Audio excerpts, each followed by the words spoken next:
Hello professionals, this is Dr. Saad and I have been recording series of lecture for pharmacists who are aspiring to appear for international equivalency exams.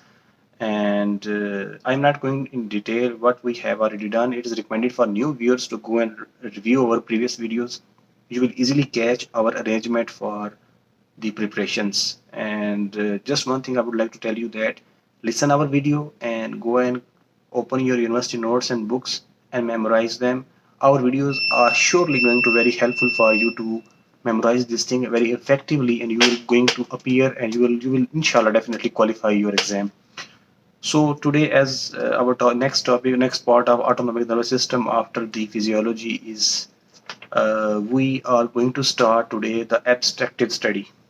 As I told you that instead of going into the detail of receptors like alpha receptors, muscarinic receptors, beta receptors, dopaminergic receptors, I will let you know that either they are in the lungs, they are in the heart, or they are in the liver, they are in the gastrointestinal tracts, in excretory system, like this one, are in the eyes, in ciliary muscles. You will definitely forget them. Instead of that, I will keep on recording a new pattern of study that we will link our receptor with its implication. For example, today I will discuss almost 5 to 6 points, and gradually we will increase our speed of recording. Just for example, what I have already said, I just explain you in 1 minute. Just there is a condition known as pheochromocytoma. There is an adrenal gland at the top of each kidney. In the middle of them, a tumor develops. Either it is benign or malignant. As you know that non-cancerous tumor is known as benign tumor and cancerous tumor is known as malignant tumor. As tumor cell, as you know that, as just go and revise the physiology, you will get one point that central nervous system controls adrenal gland through is it through cholinergic neurotransmitters, and it releases epinephrine, norepinephrine, dopamine. These are collectively called as dopaminergic receptors. And epinephrine, norepinephrine plays a key role in sympathetic innervations. Sympathetic innervation, just once again, you need to hear the physiology to catch this idea that in sympathetic innervation, there is always body stay in an emergency situation to keep the body function run smoothly. So there will be a it will have an impact on cardiovascular system, at the sweat glands, at the renal kidneys. So this one all about that. So in this condition, catecholamine level definitely increases. So it is going to be impact on the cardiovascular system and other body parts. And the point which I will discuss here is the we use urine analysis to detect urine analysis play a key role in through the detection of higher level of catecholamine, and it is one of the very important step for the diagnosis of pheochromocytoma. So this was just point. With the help of this, I just discussed here and memorized physiology. We discussed also about adrenal gland, its location, its neurotransmitter, its action. So in this way, we will keep on discussing and gradually move on. We will complete this chapter in 1 to 2 days maximum. But we will dive in as you can say disintegrated concepts. Ultimately, you will catch a whole chapter effectively. As long as if I start going to tell you in detail like the pattern of university, you will definitely get bored and definitely you will lose your interest. And ultimately, I will discuss all those points which can be asked in the MCQs question. That's why I am here to record this video. And okay, that's it. Let's move on then our of the next points. That is the as you know that hypothalamus controls body water level by the use of pituitary gland, and pituitary gland plays a key role in the management of this body water level through the water level of our body by using ADH hormone, antidiuretic hormone. So hypothalamus plays a plays a very important role. If this can be asked in some technical MCQ question. Okay, let's move on to the next point. That is the atropine. You know this atropine. Atropine is an cholinergic antagonist. It blocks the cholinergic transmission. So atropine structure. You must go here and check. Google the atropine structure. You will find ester group. It is one of a very important point that this ester group is liable of destruction. This point you must have to keep in your mind, that if atropine can be destroyed through this ester group, this is group known as RCOOH group. We just go and open atropine medicinal list, review the medicinal chemistry and check the structure of atropine. You will definitely find one RCOOH group. This group is liable of destruction. Okay, that's the main, that's what our point is I want to tell you. So point number 4 that I'm is the terbutaline and isoproterenol. Terbutaline is a very nice drug, is a drug, plays a key role in the asthma. It is a beta 2 receptor antagonist, and as you know, beta 2 receptor antagonist, just you must remember one thing, that beta 2 receptor is where it is comes under the adrenergic transmissions, and agonist mean to say that we it mimics the action of beta 2. So beta terbutaline is a beta 2 agonist, plays a important role in the asthma. And on the other hand, isoproterenol, it is given in the form of infusion, and it is used for bradycardia. You know bradycardia, when heartbeat drops below 60 beat per minute, it is known as bradycardia. So beta 1 isoproterenol is non-selective beta 1 beta 2 agonist, and terbutaline is a beta 2 agonist. Both, there's a question is that which is going to cause more side effect in CVS, cardiovascular system? Definitely beta non-selective, that is the isoproterenol, non-selective beta blocker. Let me explain this point once in a little bit more detail. That is the beta 1 receptor, its location is at heart. That is our primary objective of using this drug, but it is also located on the kidney, and it is also located on the liver. So if you are going to target bradycardia and using this isoproterenol as an agonist, what would you think, that it isn't going to affect on the liver and kidney? Definitely here chances of side effect will be increased. Similarly, at beta 2 receptor, it is going to block beta 2 receptor. So this was the point, that non-selective isoproterenol is going to create or impose more side effect as compared to terbutaline, that is beta 2 agonist.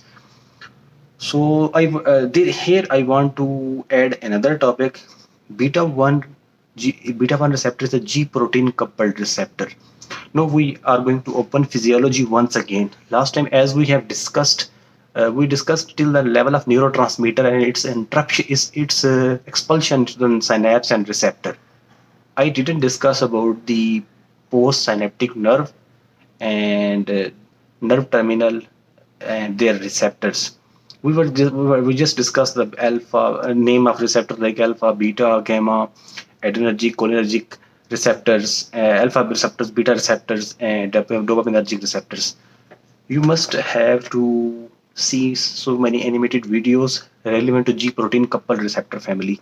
It is one of the very important receptor. It's almost 30 to 50% pharmaceutical drug targets this receptor and uses as an key, as an use for the production of pharmacological response.